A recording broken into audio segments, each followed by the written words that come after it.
Okay, so let's play the game and Yeah, let's play Life is Strange.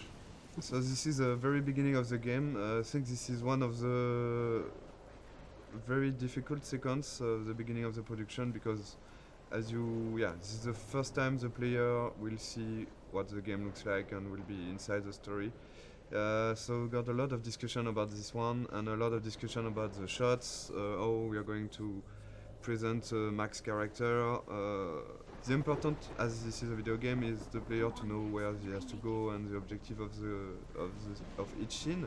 This scene is a link to the end of the game, of course, and it's also to close the loop and begin with this scene. And when you know the end of the game was something we really wanted to have, so we can see all the FX, and we've got one FX artist, very talented, Thomas. Here you can see a lot of his work, all the particles, the tornado. We took a lot of time to work on this tornado because when you're working on an episodic game, it's important to still hook the player from episode one. So that's the kind of discussion we had about the rhythm. To when should we put something that has a bit more impact and that feels something that shows the player that there is something bigger. So this introduction was a bit like that. We wanted in Life is Strange the player to always know what Max is knowing and to just be with her. At this moment, Max doesn't know where she is and the player doesn't know it either.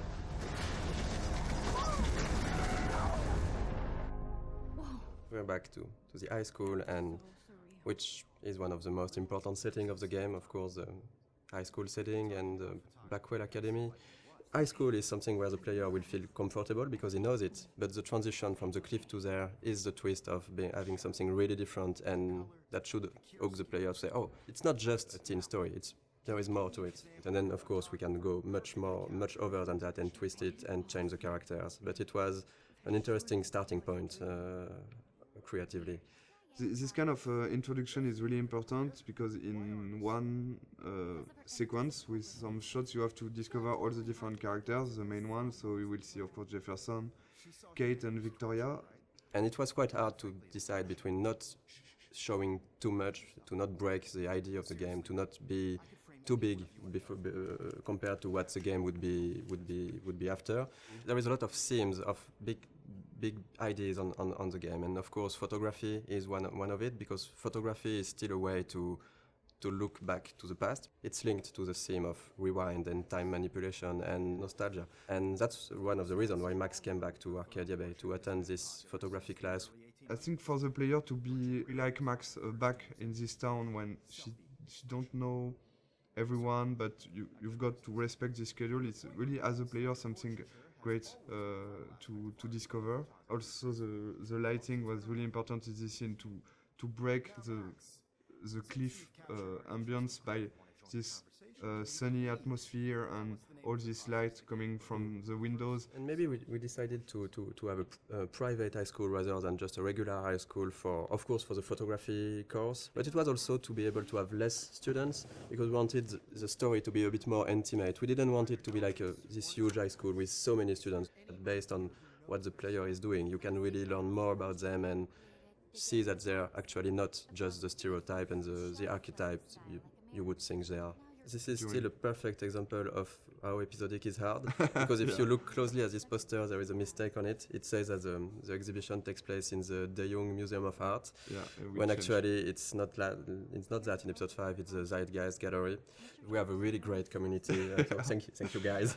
And people found out this mistake, and yes, it is a mistake. It's when in episode 5 we found out that we couldn't be a museum. It was too big, so it has to be an art gallery. So we changed the name, and yes, there is a mistake like this in episode 1. How cute I looked yet.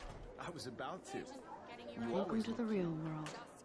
We really wanted to have this feeling of being part of a whole high school. So it means a lot of people, it means bullying, it means difficulties when you're a teenager in this kind of world. Showing the different cliques and different kind of teenager. I think a lot of players love this introduction. The use of music here is really important.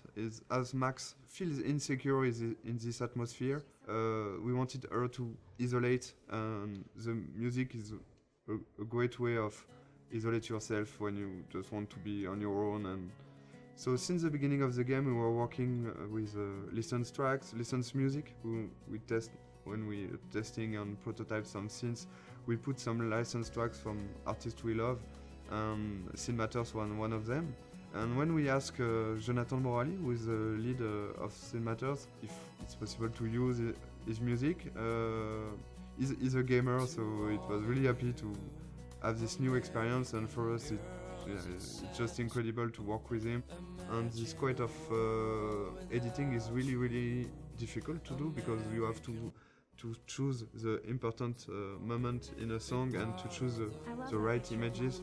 Because our writer Jean-Luc has written many scenes built around music. The edit is based on the music. It's not the other way.